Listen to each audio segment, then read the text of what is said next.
Welcome to Last Word, brought to you by Montgomery Bank. I'm David Jenkins. Chris Popst. Yes. We're, I don't know why anybody's watching this. We don't exactly know what we're talking about. If you look at our picks the last 2 weeks, it's Experts. yeah, we're the experts. Seriously, it's been the parity this year. Football has not been as good. I'm going to say that, but the parity's been very.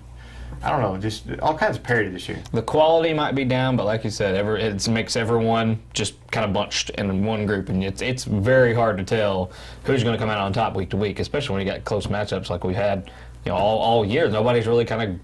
You've got three teams that you can maybe mark down unless they're playing each other, and we have that case this week. But we got Jackson, Cape Central, and Malden, who's by far I think our best teams as far as different classes go, but. You're talking about these Class 2s and Class 3s going at it. It's hard to judge who you think's going to come out that week. They're all pretty even for the first time in a long time. You don't have Crothersville dominating, but you have Malden. Exactly. But everybody else is just kind of bunched in there. Malden's the one team that each week you can just pencil in until they get deep in the playoffs and say that's my team. Yeah. But so and last week we had several upsets. We had Dexter Crothersville. You had. I mean, to me, that was the biggest upset because, Dexter just coming off the win to Sikeston, and they just kind of got handled by Crothersville. Crothersville maybe coming back alive to what we kind of know them. We both thought that Dexter was going to win that game, but we both also said that we would not be surprised if Crothersville ended up winning that game, and in fact, they did. It was a letdown game for Dexter, for sure. It was one of those situations where they had a huge win against Sikeston, and they come back next week, and it was just, like you said, it's just a letdown game for them. And it happens. Crothersville, I kind of wrote them off a little bit. I didn't think they were going to be, even this right now, what they are. I think they're 3-2, I believe, right now. I had no idea that they'd win as many games as they have right now. Had no clue that they'd win the Dexter game, but, hey, Crothersville's Crothersville. They're starting to finally put it together. They're not as bad as I thought, they might be. Dexter is not as good as some people thought they were. And you have the same thing with Sikeston. Sikeston goes up to Farmington, and they squeak out a win up there. I think a lot of people thought Farmington would win that game, myself included. And Sikeston goes up, and they put together a good performance defensively. They're going to have to rely on their defense from here on out. They're just not going to score enough points to just blow teams out or even win a scoring battle. They've got to keep things low scoring, and when they do that, they got a chance to win. That's been the case last 2 or 3 years for them. Other than the two just awesome years for them. Offense has never really been a staple for them, and defensively, they're stout. They're like you said, they have to rely on that. They are always seems to be in the right place at the right time to make a play on defense. Offense, I don't know. There's just no cure for it. They just don't have the athletes. They don't have the speed that they usually have. They just don't have the skill guys to score points, and it's just they're in a grinded out situation the last few years, and they've been able to pull out a few tough wins in that way, but that's just how Sikeston's got to win their games. Speaking of Sikeston, they have Poplar Bluff coming over. Poplar Bluff, we're not real sure about the status of their starting quarterback. That, for Jinx, I know, is a very good factor that he would love to know right now to be able to pick who wins this game. If Poplar Bluff has their starting quarterback, Poplar Bluff wins the game. If Poplar Bluff doesn't have their starting quarterback, Sikeston wins. Because I don't think Poplar Bluff can score enough points.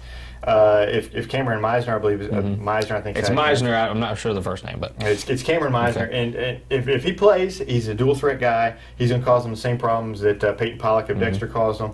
Dexter ended up beating them, and Poplar Bluff beat Dexter so they're about even with Meisner. Without him, I just think Sikeston will dominate not dominate necessarily on the scoreboard, but they'll dominate defensively where Poplar Bluff just can't score. I think it'll be a low scoring game, be like 14-12, something like that. Well, by the time we may get that information, we'll have to run our picks and stuff like that. I just want to throw excuses out there for if we get it wrong. But you're right. I mean, he was supposed to be out a few weeks, multiple weeks. As far as that goes, and it's been 2. So his status is up in the air. And even if he is back, those hamstring injuries, he may not be 100%, and I think he would have to be 100%. Yeah. If he's not doesn't have the ability to get out and scramble and run and stustuff, I don't know if he has the same effect. He can't throw the ball better than their 2 guys. I think they've been playing 2 guys kind of half and half. In his place, and they're not exactly, they're kind of JV guys who are just kind of filling the role until he gets back. So they're kind of struggling offensively. If he's back, if he's 100%, I think they win. With all due respect to that game or any other game for that matter, it pales in comparison to the game of Jackson and Cape Central this week. There's only a couple games this week. I think there's only 8 games for all of our teams. And there's only one game. There's one game this week, right? And that's Jackson Cape Central. And they used to play this game before Cape Central got their own field. They used to play it on Thursday nights and. Dang the luck if they build their own field, and when you get a big game like this, now it's on Friday night when we have to beat other games. Dang you and you're upgrading Cape Central. Because I would love to see the Jackson Cape Central game, which it's got a lot of hype. It's going to be packed. I expect 5,000-6,000 people there. It's going to be an exciting game, but I think Jackson pulls that out. I do, and we were talking before we started shooting this, and Cape Central, we were both on Cape Central before, and then they lose to Ladue, and in a way that a second half collapse, and that was just... Was it 22-6? It was 23-6, I believe, and whatever the final was. They had 22, I guess. So it was 22-6, and then they were outscored. 26-0 in the second half, and that just... Before that, Cape Central was the team that I thought was going to beat Jackson. Not anymore. You don't do that going into the Jackson game. I know you're on the road. It's a classified. No, you don't lose to Ladue in that fashion and then come back and beat Jackson like that. I don't see that happening. Even with the athletes that they have, Al Young, his production's kind of stymied a little bit. He's still a very good athlete. He had 6 touches last week. Yeah, he's no catches. Yeah, and then you got to find a way to get him the ball. And I'm not saying they're not trying to, but people know who he is now, and they're gonna he's gonna be keyed upon, no doubt. But Jackson, they know better than anybody who Cape Central's got and what other weapons they have, and they're gonna scheme, and they're gonna have their best defender or whatever cover Al all game, and they're gonna try and contain Peyton Montgomery, and Manning. yeah, Wow. no, That's some high praise. No. I will say Peyton Montgomery's probably faster than Peyton Manning, but let's be honest. I might be faster than Peyton Manning. Your bow might be faster than Peyton Manning. But anyway, Jackson's going to be ready for Cape Central, and Jackson, like you said, I think they win by a comfortable margin. I think it's close. I really do. I think Cape Central will be fired up. I think they'll play better than they did against Ladue. But for me, Ladue is kind of a measuring stick. You go up and you beat Ladue on the road with, they've got some good athletes. They have some big linemen. They have a mobile quarterback. If you go up and you can beat them, you have a chance to beat Jackson. Oh yeah. Otherwise, Dante Van Dieven is going to, kind of do what he wants. They have, Jackson has a huge offensive line. Now, Cape Central does, has a good offensive line too, but Jackson's is bigger. I think it's better, and I think that's where the game is won. That and Dante Van Dieven's ability just to get out and run and throw and make plays and makes things happen. He's a better quarterback than Peyton Montgomery. Al Young is the best, skill player on the field. But you've got to be able to get him the ball. I think they'll scheme away, like you said. I think they'll scheme away. Jackson's a well-coached team. I think it's going to be a high-scoring game. I'm going to say Jackson wins by a touchdown. Yeah, and not to take anything away from Dante, but he's over the season, he's gotten a lot of production from a lot of receivers and guys that you didn't really expect to have this year. I think Ben Motti is a guy that kind of sticks out. He's week in, week out, he's been a dependable target. You got other guys that he can throw the ball down the field to, and that's to give a guy like Dante that can run around and do what he does. He's got I'm not saying they're at the caliber of Al Young, but that's the parallel between them. He's got multiple guys he can throw to. The Poplar Bluff coach after the game last week said, it's one thing when you have a quarterback and get the ball to receivers. He said Van Dieven gets the ball to them before they're even out of their break. Yeah. He knows, and the ball is there as soon as they're out of their break. You can't defend that in high school. Yeah. You cannot defend that in high school. I don't care how good you can't defend that in college or pros.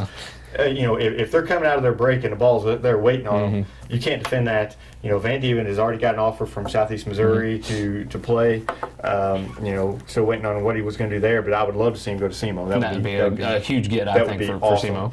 But when you have a quarterback like that, it's just a game changer. And I think that his ability, as long as he stays upright, which I think his offensive line will keep him upright, I think Jackson will win this game. Cape Central will score their points up. Cape Central is too athletic and they're too good not to get some points up.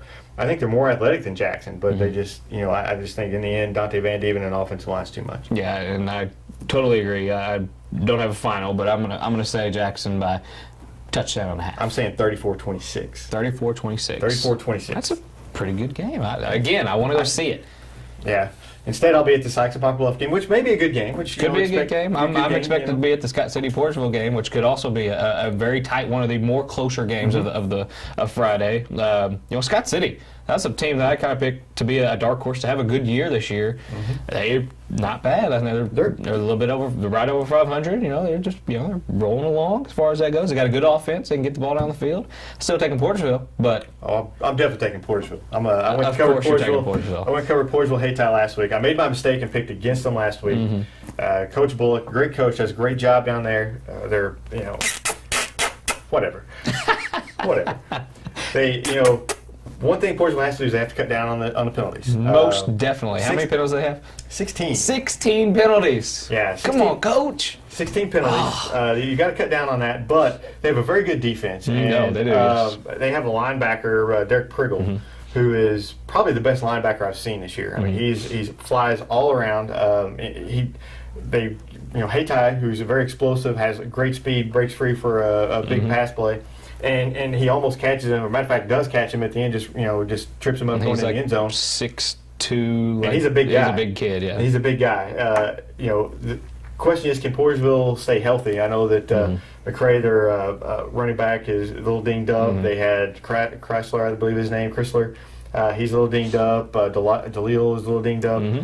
They had some injuries with them and kind of depended on Kellums last week.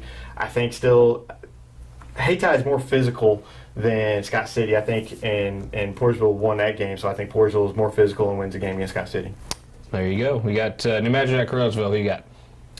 I'm going to take Carrollsville. New Madrid, get 700 yards last week? They have 700 yards last week against Charleston. They did whatever they wanted. And 700? That's not going to be the case. That won't happen this week. They're not going to just run right up the middle. They won't get 250 this week. They will not get 250 this week. No, Carrollsville will hold them under 250.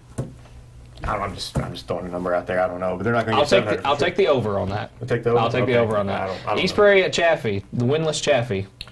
Chaffee just can't score. Yeah. I mean, East Prairie's going to win that because Chaffee, they've scored 20 points all year. They just can't score. Yeah, I agree. East Prairie on that one. Kennett at Dexter. Dexter, they come off and come off the schneid there with the big letdown in Dexter. Thanks, Bearcats. Carrollsville, I'm sorry.